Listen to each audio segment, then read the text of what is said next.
बचपन में जब दो भाई होते हैं, आपस में हिल मिल कर के रहते हैं और बहुत ही प्रेम से मिल बांट कर खाते पीते हैं, और उनको यदि जुदा कर दिया जाए, अलग कर दिया जाए, तो वे एक दूसरे के लिए बेचैन रहने लगते हैं। यानी बहुत अधिक उनके मन में एक दूसरे के प्रति प्रेम होता है।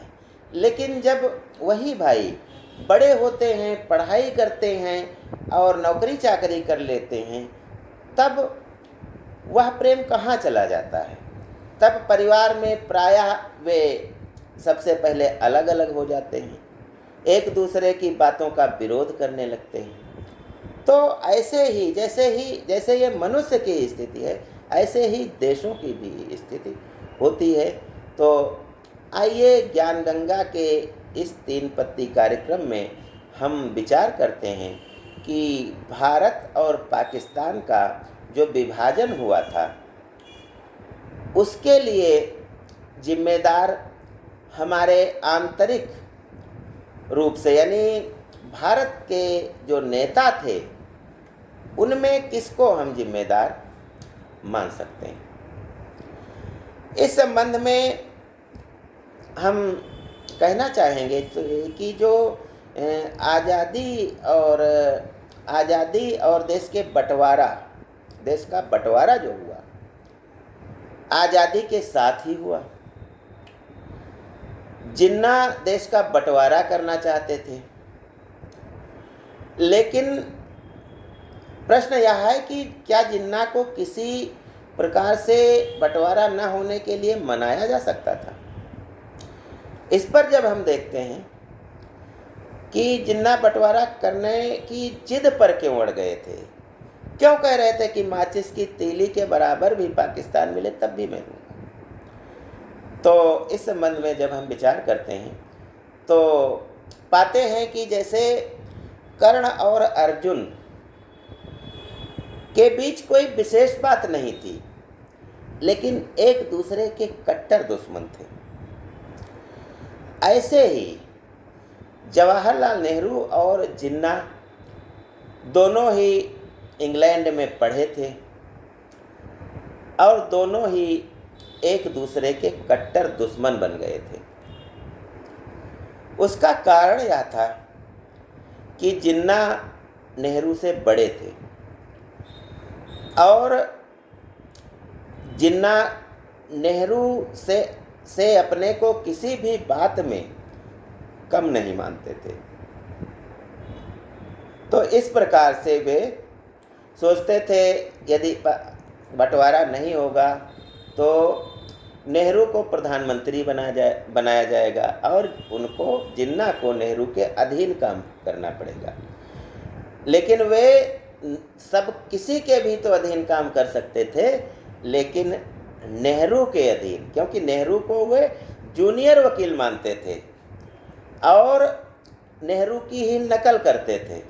नेहरू विदेशी सिगरेट पीते थे, इंग्लैंड से आती थी, जिन्ना भी की सिगरेट भी इंग्लैंड से आती थी। नेहरू सिगार क्वेटा से मंगाते थे, जिन्ना का भी सिगार वहीं से आता था। नेहरू कपड़े पहनते थे बहुत अधिक अच्छे, तो जिन्ना भी बिल्कुल अप टू डेट बन कर के, लंबे चौड़े तो थे ही, सूट पहनते थे, टाई लगाते थे। नेहरू की नकल जिन्ना करते थे और ऐसे में वे नेहरू को अपने से छोटा मानते थे, जिसके कारण नेहरू के अधीन वे किसी भी पद को स्वीकार ही नहीं करना चाहते थे। लेकिन यहाँ पर विचार यह किया जा सकता है कि यदि पटेल को प्रधानमंत्री बना दिया गया होता, जब चुनाव हुआ था इसके लिए, तो पटेल को सबसे ज़्यादा कांग्रेस में सबसे ज़्यादा वोट मिले थे। नेहरू को की जमानत भी जब्त हो गई थी, लेकिन फिर भी गांधी जी ने नेहरू को बनाना चाहा और पटेल से उम्मीदवारी ही वापस करवा दी।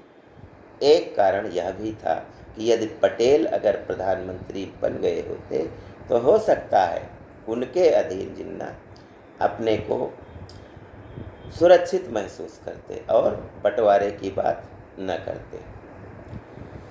दूसरे, गांधी जी ने एक और प्रस्ताव दिया था कि जिन्ना को प्रधानमंत्री बना दिया जाए, देश का बंटवारा ना हो। लेकिन ऐसा इसलिए नहीं संभव नहीं था क्योंकि जिन्ना को यदि प्रधानमंत्री बना दिया जाता तो कांग्रेस के नेता जो थे उनमें अधिकतर तो हिंदू थे, तो वे ऐसा स्वीकार नहीं करते। तो यह भी एक कारण रहा। लॉर्ड माउंटबेटन ने भी एक प्रस्ताव दिया था कि पाकिस्तान के तुम खाली गवर्नर जनरल बने हो, भारत और पाकिस्तान के संयुक्त गवर्नर जनरल बन जाओ। नेहरू प्रधानमंत्री बने रहेंगे, तुम गवर्नर जनरल बन जाओ। यह भी जिन्ना ने स्वीकार नहीं किया क्योंकि वे जानते थे कि सारा कार्य असली में तो प्रधानमंत्री के ही द्वारा किया जाता है। गवर्नर जनरल तो एक सम्मान होता है जो प्रधानमंत्री के एक प्रकार से परोक्ष रूप से अधीन ही रहता है। जो प्रधानमंत्री चाहता है वही करवा लेता है। तो इसलिए उन्होंने ऐसा करने से मना कर दिया। नेहरू प्रधानमंत्री से नीचे का कोई पद ही नहीं लेना चाहते थे। तो ये सब वे परिस्थितियां थीं जिनके कारण विभाजन निश्चित हो गया था।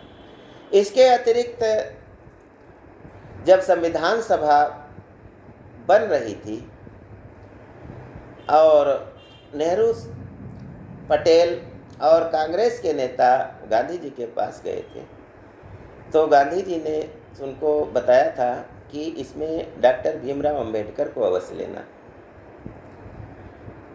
तब नेहरू जी ने पूछा था, आपके तो उनसे विचार नहीं मिलते हैं। तब गांधी जी ने कहा था, यह हमारे और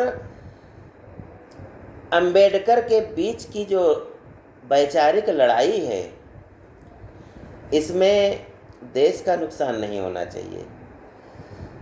जिसने गरीबी झेली है, छुआछूत झेली है, वह शायद उन व्यक्तियों के लिए ऐसा कुछ कर सकता है, उसमें संभावनाएं हैं कि वह ऐसा कुछ करके जाएगा जो सबसे निचले पायदान पर खड़े हुए व्यक्ति को आगे बढ़ाने में मदद करेगी।